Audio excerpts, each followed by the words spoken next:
He's angry about mortgages. It's Angry Mortgage. He's swearing. He's cursing loud. He's old. He's opinionated. And he's been doing this so damn long. This program is about mortgages, and this is mortgage advice, but the advice may not apply to your situation. Contact licensed mortgage professionals for specific recommendations before you make decisions about mortgages. You may not agree with Ron, but if you don't, he thinks you're wrong. Oh, and did we say there is a lot of swearing? And we are back. Angry Mortgage is on the air, as always. You know what's hard to do? First of all, I gotta introduce Nick Hill, mortgage broker extraordinaire.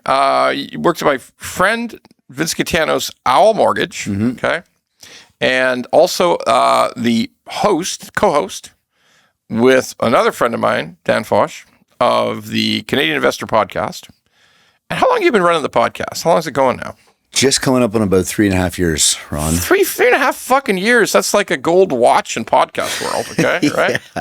And, before that, we did another one for about 8 months that probably got about 10 views a session. But I think that led us to wanting to continue it in a kind of a different cadence. Mm-hmm. Instead of just interviewing people, we spend a lot of time writing and researching each episode and trying to provide some very much needed, I think, basic education to not only just end users, anyone interested in real estate in Canada, and of course, a lot of the professionals in our industry that need a little bit of that ongoing education. Sweet fucking Jesus, that sounds like work. I mean, I don't want any fucking thing to do with work. I mean, so Nick's had a chance to see how we run the podcast, and he's thinking, what the fuck? These guys are just flying by the seat of their pants. And yet... Not at all. What are you talking about? You got a whole operation here. I'm in a real studio. There's like a support team. There's like 6 cameras. You guys working on a trailer or what? I wish a trailer. That's luxury, man. Dan and I we've done it. We use Riverside, and I know you just started using that, right? Bringing in guests like Steve Suretsky. Except I don't give one tiny fuck about software. I just look at the results. The good thing is you don't have to, right? Yeah. I mean, and the result about using something like Riverside versus have the pleasure of being in studio with you is that unfortunately our mutual friend Steve Suretsky is probably not going to make the flight over here just to spend an hour with you in the studio. He comes here. He does come here. Steve comes. Of course. I just mean for any guest, it really opens things up. No, fuck it. I want them here. I want everybody to come here. Fuck it. I mean, I'll make exceptions. Hey, but I'm here. Steve's a great friend. So I mean, we'll talk to Steve in Vancouver. I don't expect him to fly in just for this. But fuck, we want people in the studio. Fuck it, come to the studio. Yeah. We even buy people lunch for fuck's sakes. Thank you so much for lunch. Delicious. That's fine. Everybody gets it. You're not special. Oh. I know I'm not special because I got the invite. I'm like, wow, they must be desperate for guests. I haven't finished the introduction yet, for fuck's sake. So we got Nick Hill, Owl Mortgage, and the Canadian Real Estate Investor Podcast. Running for 3.5 years. So it's a pretty popular podcast, right? Yeah, it is. It'd be probably the number 1 real estate podcast in the country, one of the top business podcasts. And I only know that because I check the charts and I see you there as well all the time. It's essentially, you, myself, and Dan, and Steve, and the Looney Hour guys that are really up there. So, we're in good company, and I like to think that the three of us and what we're doing are doing some good in the world here. Did you go out to Vancouver for the Looney Hour thing? We're just about to. Yeah, we're just about to. You flying out for that? Fuck no. Okay, I was just there. Well, the first time we met, we were on stage at the Looney Hour event in Toronto like 2 years ago. Oh, that's right. Yeah. Okay, Steve still gives me shit that I pointed out. It was a very weird fucking location. Yeah, but anyway. That was so fucking funny because anyone that lives in Toronto, I'm like, what are we doing? Where are we going? Yeah. Is this the Macedonian Community Hall that we're going to, for fuck's sakes? I mean, what? But it was a good show. I mean, we had a good time, and the audience was great, and it was a good show. Yeah, it was for fun. sure. It was good, but I mean, I think even Keith kicked the shit out of Steve about the location himself when he was on. Kind of, he deserved Steve, it a little bit. Where are we, Steve? Like, it took 3 hours to get here from our hotel downtown. I mean, what the fuck? It's the classic, like, someone that doesn't live in Toronto, they go and book a hotel and it's the Royal York because that's the only one. No, that, I think like, they're staying at the King Eddie, actually. But was okay. I thought it was the Royal York because I was like, that's the classic hotel to stay in if you don't know where you're staying in Toronto. But then you'd think, okay, the Royal York is about as downtown as it gets, right? You're right across the Union Station. Why the 45-minute drive? No, but if you look, if you're a person like the East Danforth, if you just look at a map, you would say that's 12 minutes. Well, I guess in Vancouver traffic time, it's 12 minutes. No, in Halifax traffic time. Right, yeah. Okay. Yeah. Saskatchewan traffic, yeah, okay, yeah. Saskatchewan traffic it's you could walk it, okay? Yeah, it's nothing. They walk a long way in Saskatchewan. I love you people in Saskatchewan. Like, people think I give Saskatchewan people a hard time, but it's not intentional. My mother was born in Saskatchewan, okay? But like, that's literally over 100 years ago. So it's a long fucking time. Ago. So, and I heard you are born in BC. I didn't know that. I didn't know we were both BC boys. Vancouver. Yeah, what, same. You're from BC? Yeah. Whereabouts? Born in Kitts, raised in North Van. Same here. Raised in North Van. Yeah, but, okay. Like a couple blocks up from the Lonsdale Quay. But hold on. Stop. How old are you? 35. So you're like so young. You're like a child. Okay, so that feels nice to hear. I don't feel that way these days, but listen, you got to take care of yourself, or take care of yourself like me. Look at this fucking specimen here. All right, so when I was in North Van, when you talk about Lonsdale Quay, okay, there was no fucking Lonsdale Quay. There was no gentrification. Right. Like between the water and 3rd was Fort Apache, the Bronx, okay? Like, it was the most dangerous, crazy fuckery you could ever imagine, okay? It was just like no man's land, for fuck's sakes, 50 years ago. I mean, it was dangerous, okay? So, yeah, I mean, lots of things have changed. Lots of things have changed. Well, now condos, they're $1 million plus, more, right? Yeah, more, yeah. By the way, I'm not beating up on any of the North Van people now, because it is a beautiful, beautiful view if you are right on the water in North Van. That is a spectacular place to live. For those that don't know, you're overlooking the entire skyline of Vancouver. Yep. You got the water. You turn around, you got the mountains. It's pretty good. Yep, you get to watch Chinese ships coming out and offloading. It's really great. I don't know. There's also a pile of sulfur next to you, and that does kill it a little bit. The smell on a breezy day. So that's the one thing that's never changed. Can I tell you one thing? I was just in Vancouver like 10 days ago, and the one thing that never changes is that fucking pile of sulfur. Right as you cross is that the Lionsgate? That's Lionsgate Bridge. Yeah, Lionsgate right to the right there. You're going into and then you got West Van where the average. Fuck? Yeah, the average house is $20 million bucks now. It's fucking insane. Yeah, and then you've got a huge pyre of like rotten eggs right there. Look at yourself. Why can't they fix this? When I was a child, when I was 12, this pile of sulfur was here, and they can't like modernize that, put it in some kind of thing or something. Well, it's the same thing when you're crossing the Hamilton. You're crossing the bridge, getting into Hamilton, right? You go past the Burlington Golf and Country Club, the waspiest place in Southern Ontario, and then you're driving over the bridge, and it literally looks like fucking Mordor is right there. They got like but hold on, black smoke. Stop it! Like a steel mill, still a steel mill for sure. Hey, I'm not bashing the steel mill. I'm just saying, it looks a bit like Mordor. That's absolutely true. Okay, 100% right. You're not wrong. Okay, so one reason I really wanted to have you on the show is we want to explore the landscape. Since you're running a real estate investor show, we want to explore the landscape of real estate investor fuckery in Ontario today. Because wonderful. You've seen it all. Like, you started when it was at the beginning of it. Well, at the beginning of there's always been real estate investors. Of course. There's always been people buying rentals, becoming landlords, flipping properties, doing the things, like renovating properties to then do something else with it. It's been eternal, but it just went on fucking steroids from about 2015 on, okay? Reaching the ultimate peak of 2021, total fucking crazy town, okay? Like, when there was just abject madness. Everybody was just trying to buy it. Everybody was actually trying to outboast their friends about how much they paid for a house. Oh, you paid $2.4 million. I paid $2.6 million for a shithole. Okay, like I mean that was the way it was at 21. Okay, It's aged like oh my God. milk. Yeah.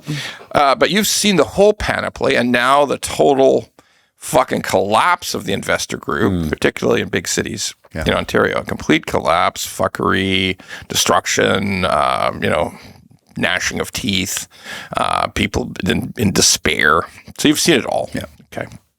So let's run through some of the stuff. So it's I think we can start with the basic premise of it was really, really good till it wasn't. Is that a good way to describe it? I'd go even further to say it was extraordinarily great, the best anyone's ever seen. Fair. And I'd go just as extreme on the other side, and it got to the point where people have left the country, declaring bankruptcy, never financially recover. Like what you said, Ron, but more extreme on both sides. I gotta just sit back and marinate for a minute. Yes, they've left the country. I'm not kidding. The country. I'm not kidding about that, man. I'm not kidding about that. And especially in the the guru space of people training these people on how to fucking buy rental properties. Oh, fuck. Do you remember the guy? He was an Asian guy, and this was going back about 5 years ago now, 5.5 years ago, and he was such a fucking guru that you had to put him on the equity of the house. Remember that guy? You know what I'm talking about, man. There's fucking half a dozen of those guys. Half a dozen of them. Like the Tom Vu of fucking Toronto. Like it was like so fucking crazy. Like, yeah, I'm so smart and I'm going to make you so rich that everything I point at you to buy, you're going to buy it, and you're also going to put me on for 10% interest. Because you can't do it without me. Because you could never do it without me. Because you can't run a fucking 2-door rental home without me. And then you'd say, but if you ever question the guy, like, what were you doing prior to becoming a guru trainer, master trainer in real estate investing? What were you doing before that? Pizza. Pizza? Like, what the fuck? But I have my own franchise. Like, holy shit. The madness, the utter fuckery. Now, in fairness, you and I both know there were reasonable, rational people. Like I keep pointing out, there were perfectly intelligent, cautious people. Like I always think about the Karadza brothers. I was just going to say, 100% Nick and Tom, great guys. Those guys were always on the up and up. Yeah. To the point where when it started to look like real estate was turned into dog shit, that they said, we better start talking about Bitcoin and gold, and because it doesn't make as much sense anymore, what we see. Okay. And they were always honest guys, 100% every time. So let's just start with the fuckery. So it starts off at about 2018. There was a big lift. If we think about 2016 through 2018, there was a huge rise in prices. And I think it's fair to say that was the influx of foreign buyers, because BC had shut down foreign buyers just the year before. Yep. Just outlawed them. Like, fuck off. You can't buy here anymore. And again, you and I both, being from BC, we know the demographics out there. We know who's purchasing stuff. We know what they've done People to prices. from China were purchasing shit, okay? And we know that there's people leaving the casinos with bags full of cash, walking right into properties and giving them the bag. I mean, like really, really crazy, like true crime type of stuff here. Anybody want to understand the Vancouver model? The Vancouver model, that's really fentanyl, corruption, Chinese money, casinos, hockey bags full of cash. You got to just got to sort of write this down or form it in your mind. Scooper Cooper at Scooper Cooper. So you just type that in on Instagram or X or YouTube, and that's the guy. He just laid it out, and and he's constantly still to this day kicking the shit out of how our government is blind to the endless. He was the guy who really blew the whistle on you remember those Chinese police stations? So China had actually sent police officers here. The Chinese government has sent police officers here to open police stations to control their population here in Markham, okay, or in Richmond in BC. And there was like a literal police station. Like these guys would show up, they'd go through the drugstore, and then in the back of the drugstore, they'd have to punch a time clock so the guys in Peking and Beijing knew what they were doing, okay? Like it was just hideous. Like that should be a bit of a red flag, Sam Cooper keeps hitting all these things. And the truth is, a lot of his reporting is suppressed because the government doesn't like it. Of course. Really. And it's been the same government now for 10 years. Yeah. Okay. Well, some of your stuff's been suppressed. Dan's stuff's been suppressed. You know, anyone I don't know if anybody's really fucking paying attention to my shit. No, they are for sure. I mean, Ron, you've gone to Ottawa many times, right? I mean, like... Well, that's not suppressed. It's just ignored. Okay? Well, yes, fine. There's nobody showing up here from the RCMP thinking you're doing dangerous shit here. We have to have a talk with you. That never happens. So I'm not suppressed. But what they did with Sam Cooper is they actually pushed him they tried to push him out of the media space, the old media space that he'd functioned in for years, because they didn't want to see that. The government didn't want to see you keep talking about the impact of the Chinese government on Canada. Yeah, it's not a good look. Nope, not a good look. And at the end of the day, there's some people like some people who are very, very close to the government, like Barton. I mean, Barton is, his relations with China go back 20 years. And, it's not proper to call people like that. It's not proper to call people like that traitors. But they are people who have gone so deep onto the China side. They have so many business relationships. And they may even at some point have thought they were helping. It's fine. Listen, the road to hell is paved with good intentions. Yeah. Right? And, 20 years ago, everybody's view of China was different. Totally. Completely different. Yeah. So I'm not going to... Well, and we were in a very different spot in this country as well, right? I mean, the problems that we are experiencing now were in the early days of creation back then to a certain extent. So back to real estate investment fuckery. Yes, please. We were in, we moved through this huge run-up, fucking... We thought prices were wild in 2018. Like the prices were running up 25, 30%. Everybody was buying. It was just wild. And it was this massive number of investors. Then Ontario brought in no foreign buyers. And then 2019 quieted right down. And at the same time in 2019, mortgage rates were rising. Okay. I remember there was a point at the end of 2019, we hit a 5-year fixed at 409 and we were all looking at each other thinking, what the fuck? Okay. Like, there hasn't been a 4 in front of a 5-year fixed for forever. Yeah. And then of course, COVID hit. And that total insanity ensued after that, okay? For markets shut down, country shut down, and the Bank of Canada decides the correct solution for all this is zero interest rates. Free money. We got to help Canada. Free money. And, maybe it seemed like a good idea at the time. I don't want to. There's never, but free money, like you. That's that. The truth is that's hindsight. Like we look back on the complete and abject fucking disaster that it really was, and say that was terrible. They're fucking stupid. Now we can really hang around the neck of the Bank of Canada governor, the famous rates will stay low for long statement. So that one will haunt him for the rest of his life, I'm sure. Yeah, he's going to own that. Yeah. It's going to be like, it could be when he gets this board, goes back to when he leaves the bank, he goes back to his board seats and all that. Somebody's walking down the hall. Some janitor's going to yell out at him, Hey, Tiff Macklin, you bastard! I bought a house. You said rate low for long. Okay, somebody's going to really raise hell with him for sure. But he doesn't care. He'll be rich by then. He's pretty good now, and he'll be even richer. You get 6 or 8 board seats, and you're going to do great. Okay. So can I stop you there and tell you a quick funny story about Tiff? So obviously throughout that process, Daniel Foch and I we're covering that on the podcast.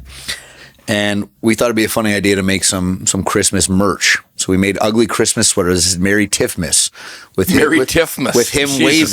him waving on it, right? A little cartoon of him waving. We only sold one. Oh, I bet. to his son. No, that's bullshit. No, I swear to God, Ron, we looked it up, and hey, if anyone's listening right now, they can help prove this. Send us a picture. We literally looked up the address, the last name and everything. It was his son. And we have a theory that he wore it to their Christmas dinner. Merry Tiffness. Merry Tiffness. I'll tell you something unusual. We used to run the Muppet of Tiff all the time. I tried to get you to do it on stage. We ran the Tiff Muppet out a lot with the voice, which is, by the way, nothing like Tiff's voice at all. But it was just general ridicule. Oh, it's pretty damn funny too. It was general ridicule. Yeah. But we haven't done the Muppet lately. But the Muppet is still alive. Okay, good to hear. We may bring him back. We may bring the Muppet back. Maybe October 29th we'd bring him back. The other Muppet was the Doug Ford, the Premier Ford Muppet. And here. The truth is, we should really bring Ford back. The Ford Muppet needs to come back. Hey, friends, I'll tell you how this is going to work out. Like, holy shit. It's going to be so good. We're going to send you all $200 and you're going to vote for me. Are we expecting a Carney Muppet to enter stage left at any point here? I feel that no, there shouldn't be a Carney. It's too much. It's too serious. It's too serious. It's too serious. Right, the peril that the country is in is too serious. So let's get back on track. Let's talk about that peril. Okay, so we went through that period. Yeah. Came out from, and then COVID starts. Foreign buyer. Interest goes to zero. Interest goes to zero. Yeah. And by the way, like if there's a listener who wasn't around, a viewer wasn't around, let's just say it openly. It was really fucking zero. Okay, the Bank of Canada rate was 0.25, which is zero. 0.25%. Yeah, for those that don't understand that is 0.25%. So that is the interest that you're paying. That's a commercial bank rate of 2.45. That's your prime rate at a bank. Now, all of this is effectively at the rate of inflation. So any economist alive will tell you, if the interest rate is the same as inflation, the money's free.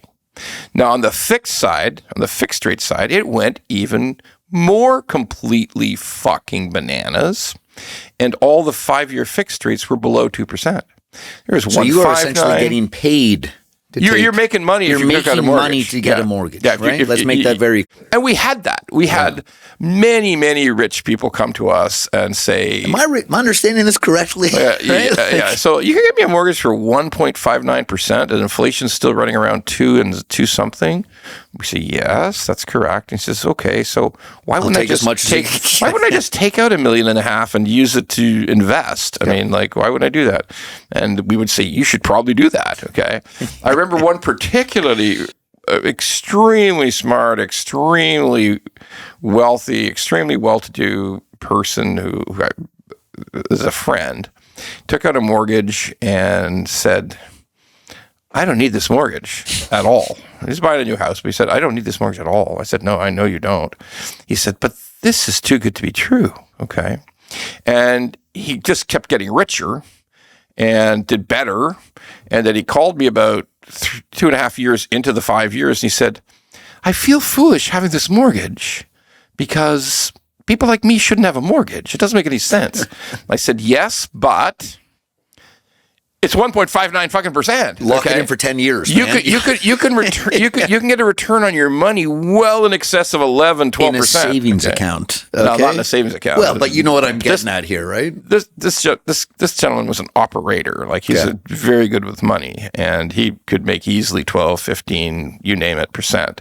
So then he said, okay, I get it. Yeah, I just had to talk to somebody about it because nobody like me. Nobody I know has a mortgage just like me. So I felt, was this wrong? I said, no, not wrong. You did right and just keep enjoying it. So he did. A little mortgage arbitrage right there. He just did. So, but what that did, what a 1.59% fixed rate. Oh, and variable rates were 0.99 or 0.99. So they were 1% for variable. Fixed was 1.59, 1.49, 1.69.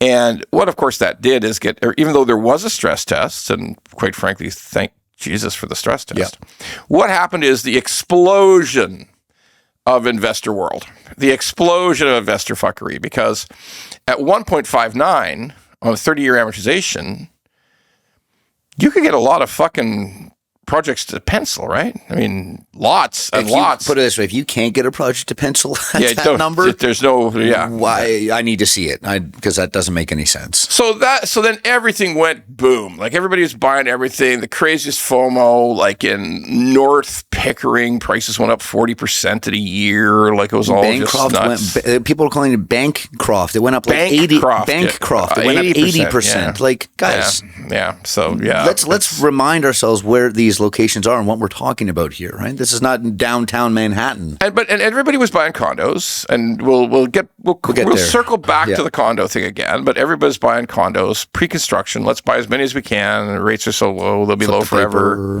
Be low forever. We don't have to worry. Tiff said low for long, maybe low for at least 10 years. So it's just paradise. It's going to be investor, rental, flipper, paradise forever. And the money will just come in. And like everybody was advertising it. There was every podcast for everything. Like there was that guy we just talked about with the, yes, I will let you know my secrets, but I must be in for 10% of every purchase. Okay. And that's one of a dozen guys that have fled the country. Let me remind you. I have never heard from that guy again. Yeah. Of course not. I think there might he's have going been to come talk to you. There might have been some illegality going on there for sure. So we had, and it was the height of Burr. You remember Burr? Buy, renovate, rent, refinance, repeat. That was the hottest thing. You know, I used to add rinse repeat to that just to give it a little more cachet. Yeah. So and it was the height of those twins telling you could just knock down a wall and increase the value by 100%. Property Brother, those guys. Property Bros, yeah. Let's not forget people were doing the 1% rule, right? Where you buy it and you buy for $300,000 and you're making $3,000 a month in rent. That's the 1% rule. Sure. Why not? What the fuck? Throw anything else you want in there, right? Like it was all working. Everything was working. Well, the only reason it was working is the prices kept going up. Exactly. Okay. Well, interest rates kept going down. Prices kept going up. And consumer behavior fell into the perfect place that it needed to be to fuel this ridiculous fire which that led is FOMO, whiwhich is like we had people tell us, 100%. you had people tell you, I had people tell me, hey, my dad is giving us $400,000. He's taking some of it out on his HELOC in his house because Dad knows, Toronto real estate never goes down, and this is the last chance. It's going to keep going up 30% every year forever now. So if I don't buy now with his $400,000, I'm done. And in 30 years from now, after it going up every single year, so everything's going to be worth $20-30 million. It'd be a $30 million house. Sense. So I want and of course, I got to get another $30 million house, which is actually a bungalow in Scarborough. Okay, so let's do it. Now we're laughing and we're sort of making fun, and we think, "Oh man, those guys are exaggerating." Not fucking really. No. I was there. Yeah. Okay, we're not exaggerating. If anything, we're laughing because it's kind of like a dark comedy at this point, right? It's the accident on the highway, or it's whatever that you got to take a look because it's so fucked up you can't believe it. But it happened. We lived through it. We lived through it. Yeah. We lived through it, and we are still living and still here to tell the tale, as are many. But there's many that aren't here to tell the tale, that are probably too ashamed or embarrassed or too broke to tell the tale or to admit it, because a lot of people made serious mistakes. I mean, Ron, greed is a powerful drug, right? And as you said, hold on. We got to quantify that a little bit. I want to quantify that a little bit, because everybody talks about greed, and you can absolutely make a fair statement to say, well, look, if you had bought in 2016 and you made a shit ton of money and sold it, and then you'd bought in 2019 and you probably shouldn't have because rates were going up, but it's still the miracle happened and you sold in 20 whatever. Somehow timed the market and everything worked out great. That you could make a case for yourself that you were very smart. Okay. And many did. And the only problem is that they just bought again in January 2022, and now they're destroyed. But all those gains that you realized are gone. But like if you bought Nvidia like 3-4 years ago, you would just think you're smart as fuck. Yeah. Okay. Or the early Bitcoin guys, early guys of the gaming industry, early guys of the cannabis industry. All that. Every single early adopter to an early industry. Yes, some of them are very intelligent and called it and saw it, and good for them. That's a very, very small portion. There's a lot of, especially in real estate, there was a lot of just really, I hesitate to use the word dumb money, but maybe retarded money might be the better way to say it. You can't say that word. Oh, sorry. Can't say okay, retarded. can we bleep that out, editor? No, fuck no. You're going to wear that. There are going to be 33 comments Here we about go. Here's the roasting. my son is developmentally challenged, and you said the word. You are a bad human. Okay, I'm sorry about that. I'm fucking kidding. I'm the most unwoke guy in the fucking planet. But you know what I'm. You know what I'm fucking talking about. Where it's like, you're talking about this person made money, this person made money. I mean, I knew people that went in and got their real estate license 6 months into 2021. 6 months into 2020, and made $400,000-$600,000. Yeah, they did for sure. And spent it all. Yeah. New car, new house. And then I'm like, okay, well, how, like, you just spent, you made $500,000. Great for, I'm never going to hate on someone like that. Good for you. But now you're going to be used to making 70 grand for the next 2-3 years because you're not doing those deals anymore because everything's or 30 grand. Or 30, or none. Or none grand. No grand. Yeah. But no grand. Yeah. So, like, we're laughing now. We weren't laughing then so much because and let's face it, some of us did warn people. Like, we said, this is not going to work. This is not going to last. Dan and I on the podcast for years. Look, I made mistakes too when the rates started going up. Like, when the inflation hit, we got to 8%. Yeah. It was riding all the way up. It was riding up quickly, and also fuckwit experts like Tiff again told us, wait, this is transitory. This is only just putting together our supply chains again, and it will resolve itself in a few months, okay? Yeah. Because there is no fucking banker, government official on the planet of Earth who ever wants to say, well, we're just printing a fuck ton of money, so that debases the currency. That would be the truth. That just we've got so much M1 going out into the world that who the fuck knows where we're going to end up. You should buy Bitcoin and real estate, So there was misdirection at all times. And I made a totally stupid call. I said I couldn't imagine that mortgage rates would go beyond 3.5, 4. I said that's like the max they could ever go to. They went to 6.5. It's spread through the roof. I was dead wrong. There's a particular motherfucker out in X called Red Pill Rick. He's very familiar with Red Pill. He's such a fucker.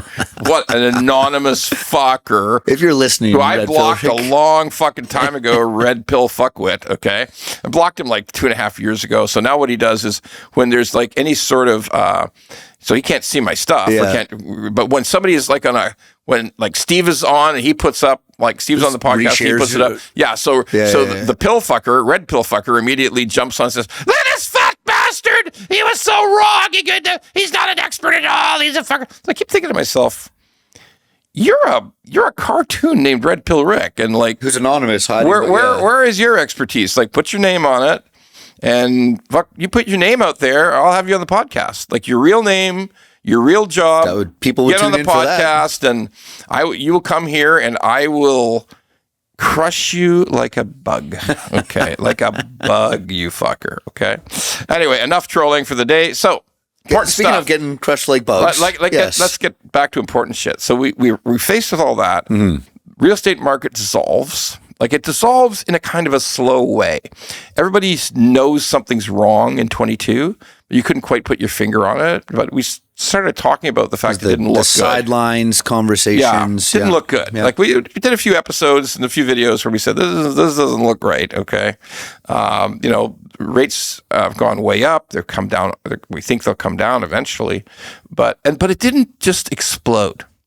The whole marketplace didn't fall apart in 22. So what we start to learn is real estate is slow and sticky, okay? And then 24 came along and it was just dead as a doorknob. But prices were only grinding down. They started to grind down quite a bit in the 905 in Bancroft and some of these places. And now we're here. We're here in 2025 and stuff's just, and because I'm starting to realize capitulation in real estate equals power sale. Which are drastically on the rise right now. Which are through the roof, and they take like between 6 months and a year. Just like every piece of Canadian data that lags drastically. To hit the market. The legal process is going to take you a while. So how many are happening right now that we don't even know, and more are coming, right? yeah, that's a concerning piece right there. Now because you spent your life in the industry with a focus on investors, let's just call it where it is. Like, are there still some investors today? Are they extinct in some markets and struggling in other? What's the story? Great question. Real estate investors. So let me preface it by saying, yes, the name of the show is the Canadian Real Estate Investor. We cover a variety of topics. There's a lot of people that aren't investors that listen to us, a lot of homeowners, a lot of industry professionals that listen to us. We try to provide a completely nonpartisan, non-opinionated educational service on the podcast. That said, obviously a lot of it is geared to current investors, people trying to figure out how to invest, if investing is even a good idea. Now, Dan and I both never talk people into deals. We've talked more people out of doing deals than ever before. And that is because I need to sleep at night. That is because I plan on being here for a long time and I've got a reputation to upkeep. And when people come to me for advice on deals, I'm not putting my name on anything that is not going to be great. And Ron, there has not been a lot of great stuff for a while. Investor stuff. Sorry, I'm speaking investor stuff. I mean, look, there's obviously... There's people doing things everywhere, right? Yes, it's ground to a slowdown. It's not ground to a complete halt. It's pretty fucking halted. It's pretty fucking halted. It's pretty halted. GTA is pretty fucking halted. But again, this is where we make that mistake of painting Canada with one broad stroke. Yeah, right? yeah, it's As true. you and I both have said, both on and off camera, that the real issues are Vancouver and the greater and the lower mainland and Toronto and the fucking GTA. And starting in Calgary now. And starting in Calgary, which is pretty scary out there. And let's circle back to Calgary because that was, we were just there, I don't know, a couple months ago. And it's like the promised land. And it was up until right before we went. And I've got a few clients and some friends out there. So are you the kiss of death? Mwah. Don't invite me to your province, guys. So let's go back to your original questions. Where is it? What the fuck is going on? Where's the fuckery happening? Are there still deals happening? Short answer is yes, there are still deals happening. Who is doing those deals? Right now, it is really only the sophisticated players, the guys that have been sitting on, dry powder, the people that have portfolios at low loan to values that can leverage stuff, people that are ingrained, like I was down in Windsor a couple of weeks ago with a client who's just bought like 3 things in the last couple of weeks. And this guy's been doing it for 15 years. He's got a very active HVAC and water business. So guys like that are killing it right now. No, probably he just made a mistake.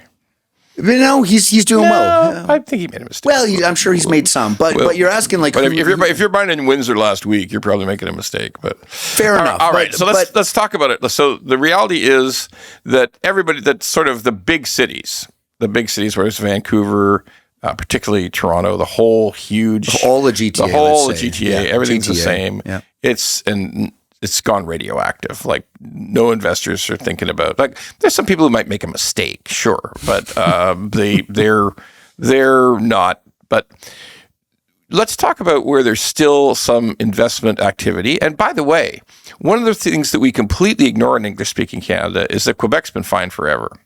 And Montreal's had one of its best years, 2024, 2025, and terrific year. And it's super Montreal, active, and it's very fucking active. Beautiful. And the prices are are lower. Great for not only just purchase, but for rental. Like everything's good. Everything's good there. Interestingly, if you think about what is the one difference between Quebec and the rest of Canada, besides the French language, is the Quebec never allowed any large portion of immigration. Most people in Canada have no idea of this, but when you're immigrating to Canada, you can go to any other province of Canada of your choice, and that's why and many of them come here. They come to BC, but up until you can only 50,000 people get into Quebec. They've had that restriction for eternity. So they got 50,000. We got 1.5 million. And there was virtually no interest from foreign buyers in Quebec. They were never interested. I mean, I think that language barrier really insulates them, right? I think that no, I think that policy insulates them. I mean, I think that if you just say we don't want a massive influx for sure from the immigration, I'm thinking more from the we've had a lot of people over the years explore that market, and almost none of them end up investing there. And it's because it's the same thing as like, hey, I'm going to go down. But it's 9 million people, and it keeps chugging along fine. And that we also see that in the Maritimes. And by the way, if anybody wonders how Calgary really boomed, there was about 18,000 fuckers from Toronto came out there and bought condos. That's what it was. Bought small homes and shit to rent. I mean, the investors, when investment died here, they ran out there, fucked that market up, and then they drove 3 hours north to Edmonton, fucked that one up, and then but it's not as fucked as Calgary's fucked. No, and it never will be, but it's getting there as well. It's a government town, so it's got a lot of stability. Yeah. So, in Ottawa, to that extent, Ottawa's slowed down, but it's not fucked. Yeah. Okay, and then the Toronto investors ran off to the Maritimes, to Atlantic Canada, bought a whole bunch of shit, started building rentals, all that stuff, and now that's sort of coming unglued. But is it fair to say that investment in Ontario has been reduced to people who want to invest in shitholeville? Is that fair to say? Like in the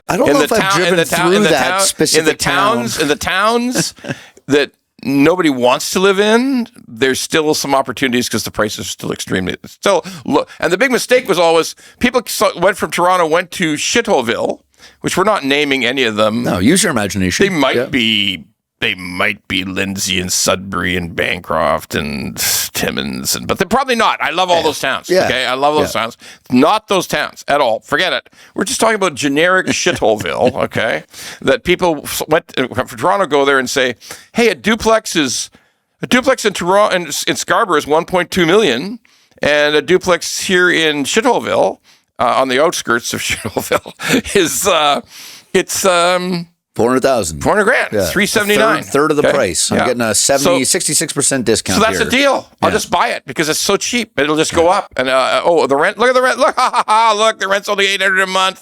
They're stupid. Two duplexes, $800 a month on both sides. They're so stupid. I'll just throw those guys out and raise it to $2,200, and everything's going to be fine. When is your course on how to buy real estate come out, Ron? Because this is a good idea. This is some good stuff here. Yeah, except you try to get those people out, and they harangue you through the landlord and tenant board for eternity, okay?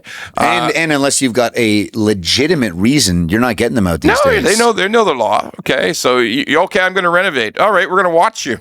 And I'll see you in a year, and I can't wait to move back in. Yeah, I can't wait to move back into a nice place. At the same rent, okay, at a much nicer place. Yeah. So, and there was no fucking $2,200 a month on each side of that duplex. I mean, not in the fucking hell's half acre. It wasn't going to ever happen. So it's all just the silliness of somebody going out and saying, "Oh, this is so much cheaper than Toronto.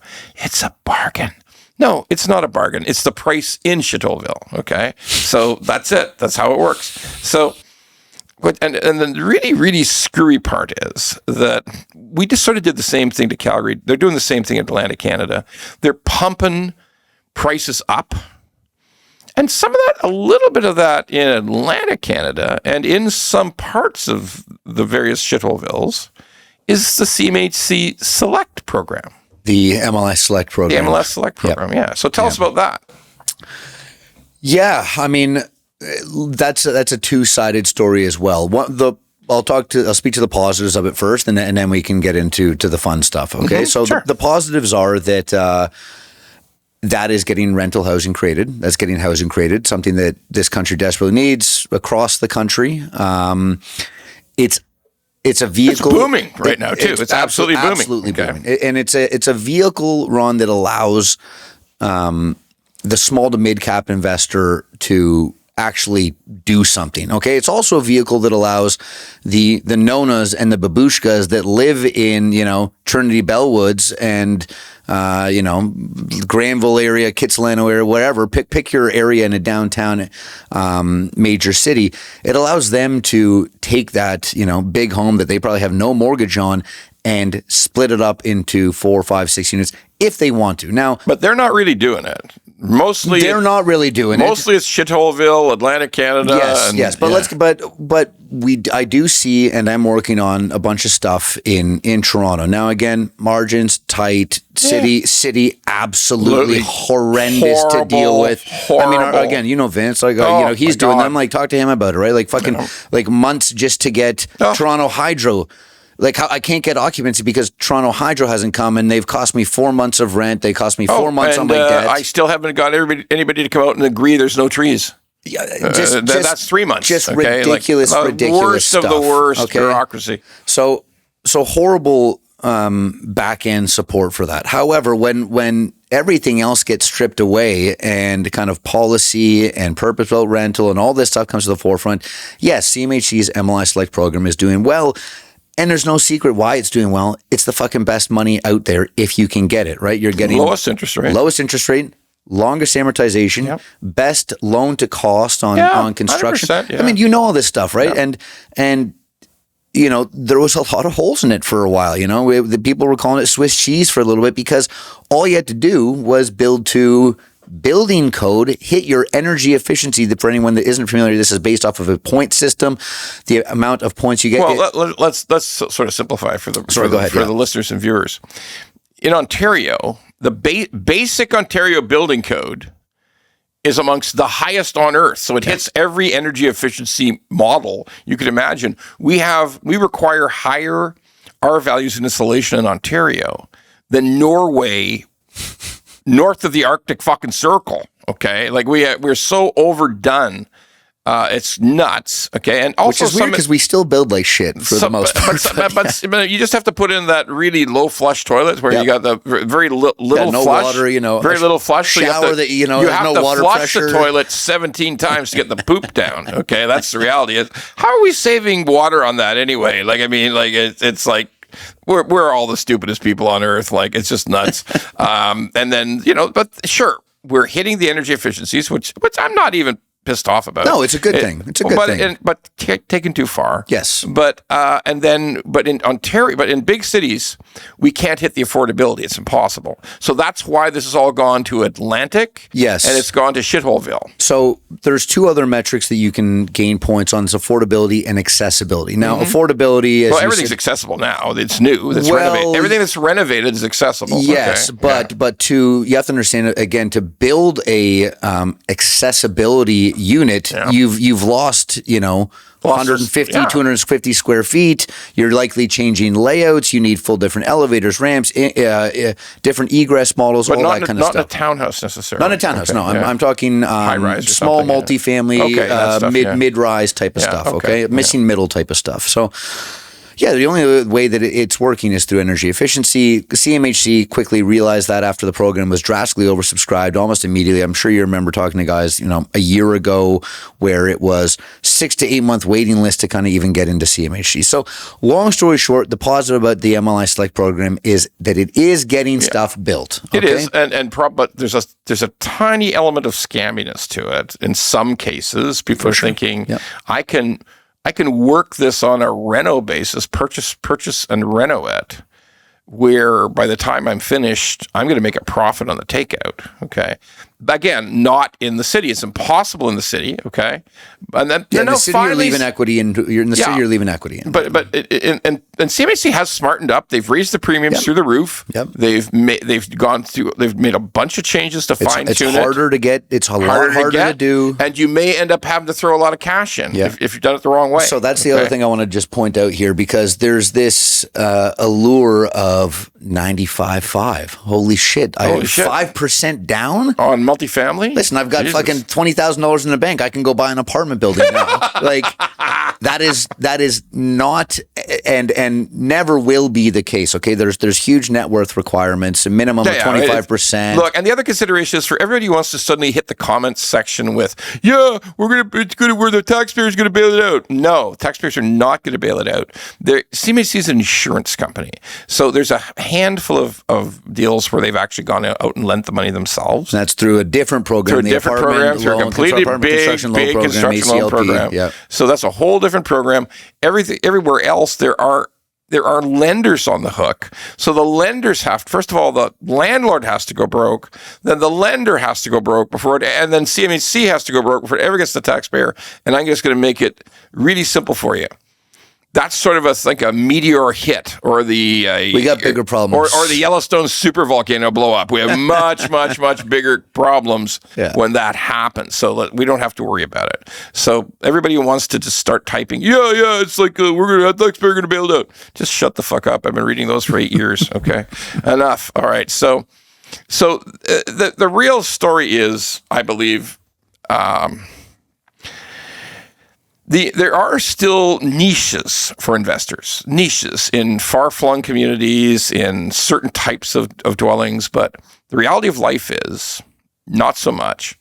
And I just want to close on what I think is a very, very important story to hear. It really brings home something I've talked about for so many years, the hellacious world of the dog crate condo. Oh, okay. God. Okay, so now we're going to take a little bit different spin on it. We're not going to talk about how fucked everybody is economically on the dog crate condo. How know that. Screwed up all the people who bought pre-construction are, and how much worse it's going to get. Let's talk about, in a very human way, how bad this product is. Because you've been looking for a condo to live in. You're gonna move. Mm-hmm. You've been looking for a condo. And tell us just how fucking bad some of these places are. Okay. I'm going to paint a little bit of a picture here. So, yes, I've been looking for a condo. A lot of people probably listen has been like, as when I was telling you the story, Ron, you said the same things. I thought there were a ton of options right now. I thought you being a renter were in the driver's seat. Because rents are falling. Because rents are, quote unquote, falling. For those listening, I'm air quoting around. Yes, rents are falling. They're falling for stuff that you don't want to live in. And the amount of stuff that you don't want to live in makes it the majority of product on the market. I have actually been beat out twice in bidding wars for places. Now, my budget isn't crazy, but it's definitely right in the middle, if not on the higher, of probably what people are going to be looking at. Sure. You know what I mean? Yeah. Like I told you, I'm not going to mention it on the show, but a very reasonable budget, probably right in line with what a lot of people are looking at. Agreed. And those people and the places that I'm looking at, I'm talking to my agent, I'm like, man, every place that I've liked, there's been 6 places I've liked. If we don't make an offer immediately, it's gone the next day. But the real story, isn't it? The real story is you found 6 places you liked, but you looked at so many things that were catastrophically bad. So my next point. So out of the 6 places that I've found that I've liked, there was a point 2 weeks ago, 3 weeks ago, I knew every single fucking listing south of Bloor, okay? like High Park to Parliament, Lakeshore to Bloor. I knew every single listing, okay? Christ. And the amount of stuff. Now listen, I need parking. I need a work from home space. You need parking. You need adequate space. Yeah. So first of all, parking, say goodbye to 60+% of listings. Okay? Listen to that, people. Listen to that. 60+% of listings. I'd be maybe even 70%. Like, I don't want to get too bold here, but it is most. Now, of course, some buildings you can find parking for an extra $150, $250 a month. Some buildings have no parking mandates anymore, right? They changed the zoning requirements on that stuff years ago. Literally, there are new buildings being built with no parking whatsoever. Okay, now that's great if you live in the city and you don't have to have a car. I gotta have a car because how am I going to come see you out here, Ron? Right? So what? Here, I'll make this very simple. The condos are either too old, so they have been abused by the tenant. They have not been upkept by the longers. Or abused by Airbnb. Or a combination of all three. You go in and I'm looking around, like countertops are chipping, floors chipping, cupboards are wrong. Are fucked up. They're falling, the tub is stained. Like, I'm looking around being like, this entire thing needs not just, you don't need it. This isn't a deep clean. This is a renovation. But am I going to go renovate a condo, spend $20,000, $50,000, $80,000 on a condo when my status fees are going up, my certificate's fucked up, or going way up, or your reserve fund offside. One elevator's been out of service for the last year. The neighbor's place flooded. No, well then I'm just going to keep it. Now we've got these, 150 unit buildings, skyscrapers that, aren't pretty. They're just normal glass rectangles that are just full of absolute shit that don't have parking. And some of them don't even have good views. You got no amenities. The other thing that really kills it for me is you go in and some of the layouts of this stuff. The layouts, fucking, Jesus Christ! Like, who wants to have a galley kitchen and on the other side of that a couch? I'm looking at my fridge for entertainment. Or you enter through your bedroom to the unit. Through your bedroom. You enter right into the kitchen. Oh, and by the way, those places still have no elevator for a year at a time. Okay, like you're down to 2 elevators. There's still $2,500 to $3,500 here. So And some of them are so fucking small. Okay. So size-wise, amenity-wise, parking-wise, location-wise, just like extended wear and tear-wise, this paints a pretty dismal picture for the condo space over the next couple of years. Now, I don't have to tell you, you're an expert in it. We've really fucked ourselves 3 to 5 years in the future and ongoing, right? We've even got big guys mad at me canceling huge projects right now. So what's going to happen is we are going to be left only with this shit when, the chickens come home to roost in a couple of years and things are maybe a little bit better, and we all of a sudden realize, okay, well, maybe the population's been growing a little bit, or maybe even hasn't, but the work from home mandate has brought more people back into the city. We don't have anywhere to put these people. Now these Now these shit boxes are all of a sudden valuable again. Okay, so what happens there? What happens there? Well said. Well stated. So let's finish on this note. That here's a shout out to not every, but the vast majority of urban planners over the last decade. I feel sorry for you guys. You are dirty, dirty bastards and horrific fucking people. Okay, all of you, of all genders and all types. You pushed this density horse shit so hard, so hard. And it played in, and developers just shrugged their shoulders and said, you want density? Sure. I'm going to give you density so fucking hard. It's going to be so hard. You're going to love it. You're going to love it. I'm going to have the smallest places, the shittiest places, and it's going to be so small, it's going to be a microscope to find it, and nothing will work in it. So thank you, urban planners, you dirty, dirty bastards, okay? You sitting in your houses, sitting in your townhouses, in North York and in Rosedale. You gave us a prescription for absolute horrific living conditions to ordinary working people, okay? You didn't give a fuck. When they kept building smaller and smaller condos, when the dog crate started to become the fly trap. Standard. You didn't give a fuck. You endorsed it, okay? May all of you rot in hell. Okay, because the description we just got is reality. What you said is reality. Very much so. That there's so much stuff you won't even look at. It's so bad. And thank you, City Hall. Thank you, urban planners. Thank you, everyone who's literally shoved density down our throats. Oh, what do you want, Ron Sprawl? Fuck! I'll just take a rationally sized fucking condo. Just build them 800 square feet, you dirty fucks, okay? Listen, on that note, you dirty fucks, thank you. Thank you, Nick, for coming. I love this podcast, and we'll see you soon. Thanks a lot for having me, Ron. We're out. If you like the pod, well, don't just sit there. Go to YouTube, Apple, Spotify, and all the other ones and like the pod. And don't forget to subscribe so we can keep being angry at mortgages and swearing about mortgages. Angry Mortgage could use your support.